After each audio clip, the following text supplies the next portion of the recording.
Hi. Okay. My West Coast people are going to appreciate this because it's only 8 o'clock your time. Um, okay.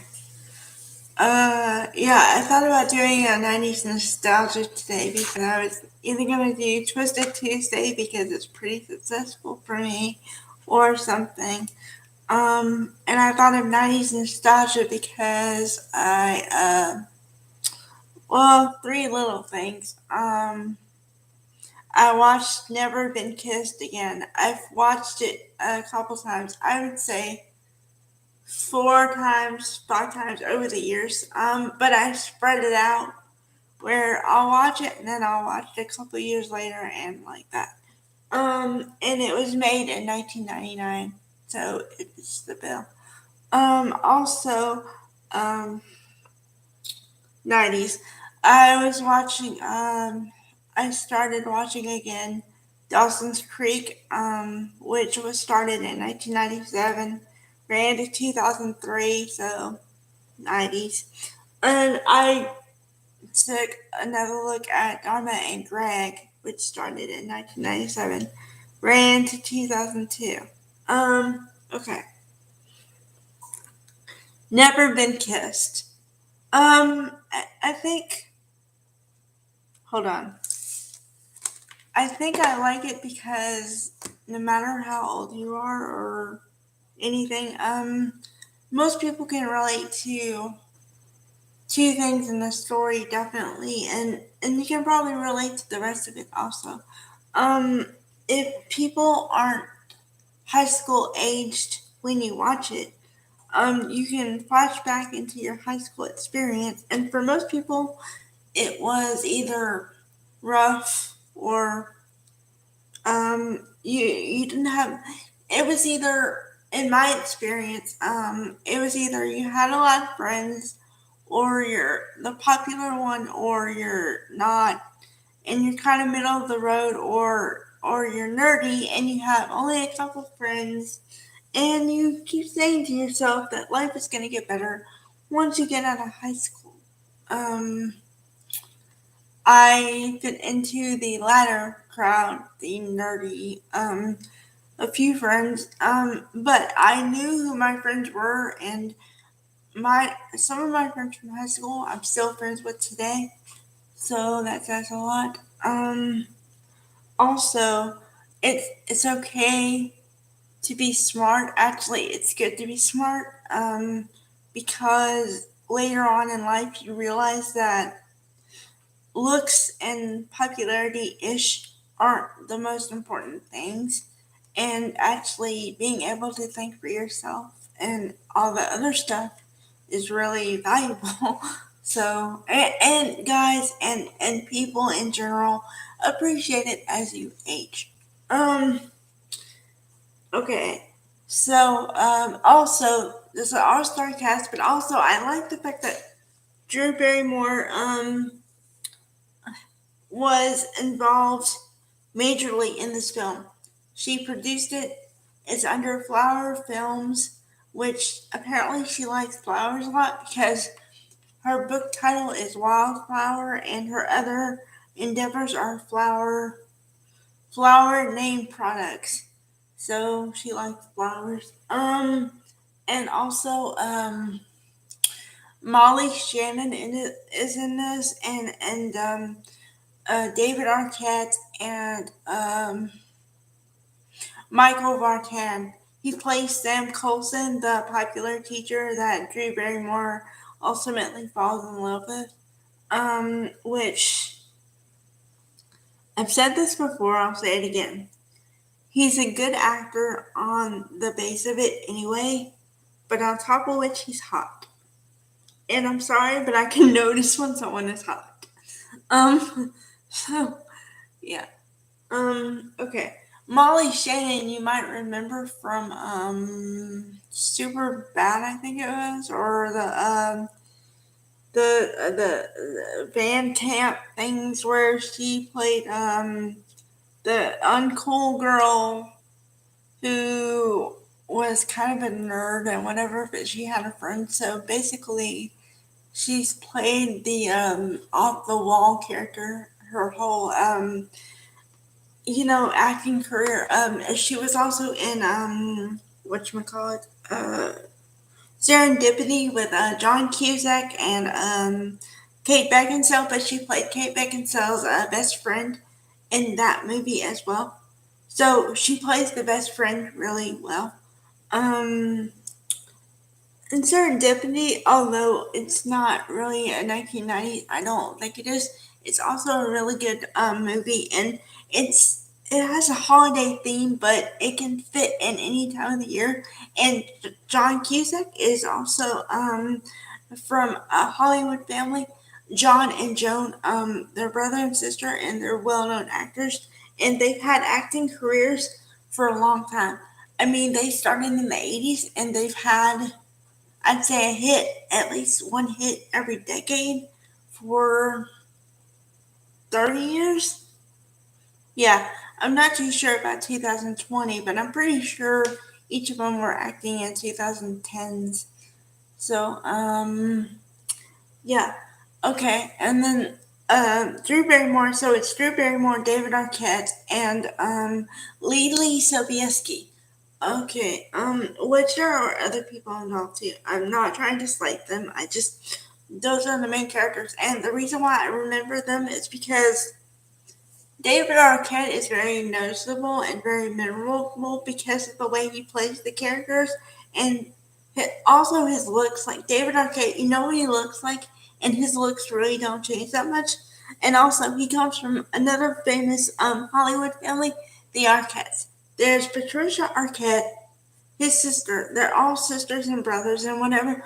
Okay, Patricia Arquette, Alexis Arquette, and Rosanna Arquette. Rosanna, she's an actress also, but also if you're an 80s lover of music, okay, a song was written about her by the drummer who was in Toto. You know Toto, like the dog in it's a Wizard of Oz, but a band named Toto. Okay, it's huge.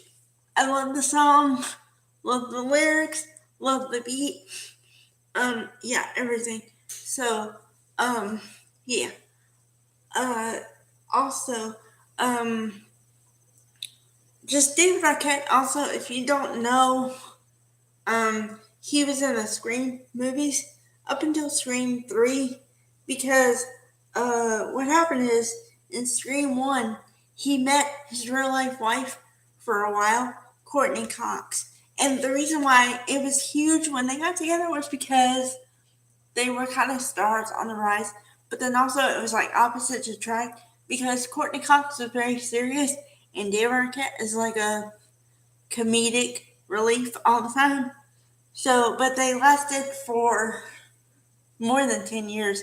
They have a daughter together and they eventually divorced, but I don't think it was because they were two opposites. I think they just grew apart because of time. I mean, they were together for more than 10 years. You change in 10 years or more. So, but yeah.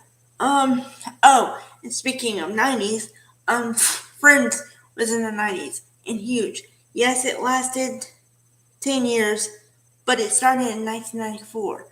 So, okay. Dawson's Creek. Dawson's Creek. Okay, well, how to sum it up quickly?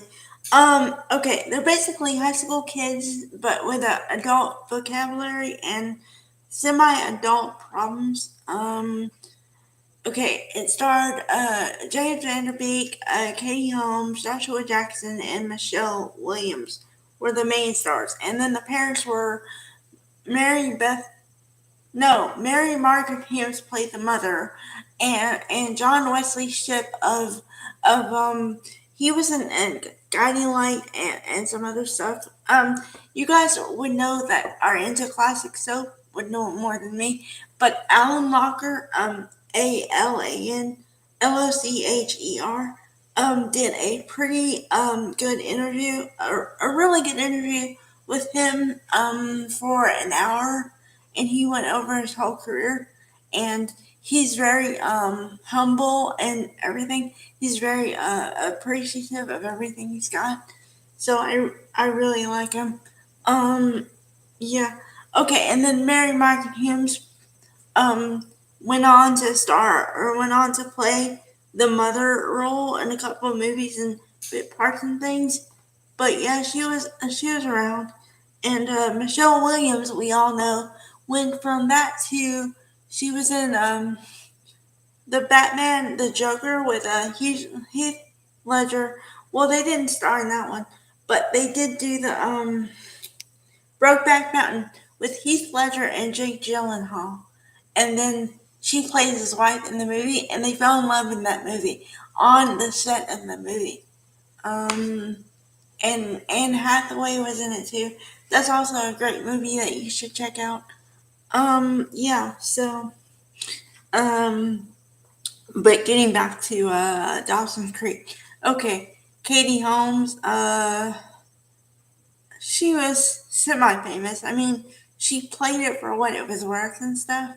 But now she's just not just but like she kind of retired from acting a bit, and she's got a daughter, Suri Cruise, because she was married to Tom Cruise for a bit. Um, yeah, and she was also with Jamie Foxx for a long time. Jamie Foxx, famous for playing Ray Charles and Ray. That's also a great movie you should check out. You should. It's kind of a long one, but the story does move around or along, so it doesn't seem that long. Um. Okay, Joshua Jackson. He played Pacey Witter.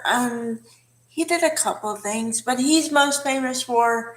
He's been an actor since he was a kid. He was in the Mighty Ducks, the movie series. He was in that one, and he did some commercial spots like they all do. And yeah, and now he's married, and he kind of was the kind of guy I thought was going to be a lifelong bachelor because he was with kind of a famous actress, but in a Canadian actress, Diana or Diane Kruger. They were together for at least 10 years, but they broke up, and then she eventually she got married to someone else, and he got married to someone else too. And the reason why it's a huge deal on his end is because it was a War I romance, and they met and were married in like 6 months time or something.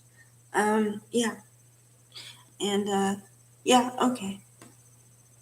I think I covered it all. Oh, Dom and Greg. I'm sorry. I I just wanted to say I gave it another shot, and if you're looking for pure comic relief and without having to have the storyline gel, it's a good show. If you want the storyline to gel and you're analytical, might not be your cup of tea. But it did last for 5 years, so they must have done something right. Alright. Bye. I'll see you guys tomorrow.